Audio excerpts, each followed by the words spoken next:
Hi, everyone. Welcome to the program. So the U.S. has issued a warning to Israel. Improve humanitarian conditions in Gaza, or we could cut off military aid. Well, this warning comes as Iran is threatening a possible counterattack to Israel that one general threatens could wipe out all the Jews. CBN's Stahl reports.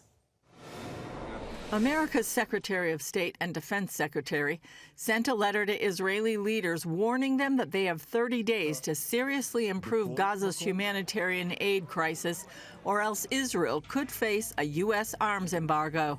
The U.S. officials said the letter was not meant to be public, but the State Department defended the move.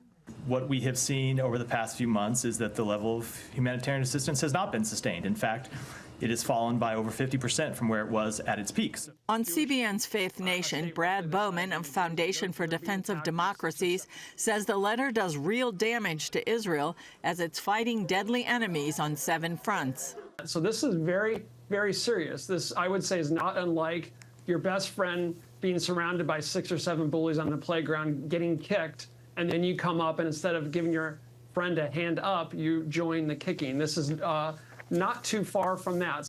Bowman says Israel's military is formidable, but it still needs U.S. military aid.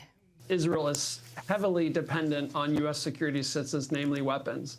And so the goal of terrorist groups like Hamas and Hezbollah is to use human shields and use humanitarian suffering as a tool of political warfare to try to deprive Israel of the means of self-defense for the ultimate purpose of exterminating the Jewish state. Israel charges that Hamas is stealing much of the aid intended for civilians and selling it to continue supporting the terrorist army. Meanwhile, Israel's defense industry and its military continue to develop their own weapons. Defense Minister Gallant attended a demonstration of new technologies to shoot down UAVs, the weaponized drones Hezbollah and other Iranian proxies are using with deadly effect. Sunday, a drone killed 4 Israeli soldiers and wounded 60 other people on an IDF base. The IDF will fast-track development of some of these defensive weapons and put them into action within a few months. The Middle East is on edge as Israel plans its response to Iran's attack with 180 ballistic missiles earlier this month. Military and political leaders reportedly have the targets. But Iran is threatening a much more severe counterstrike. One general says openly the Islamic regime could kill all the Jews of Israel. That land is a small land. It's not even as big as one of Iran's small provinces. If we will, we can obliterate all the Zionists. Israel is preparing for that counterattack, and the U.S. has sent an advanced anti-missile system and U.S. troops to operate it to help defend the Jewish state.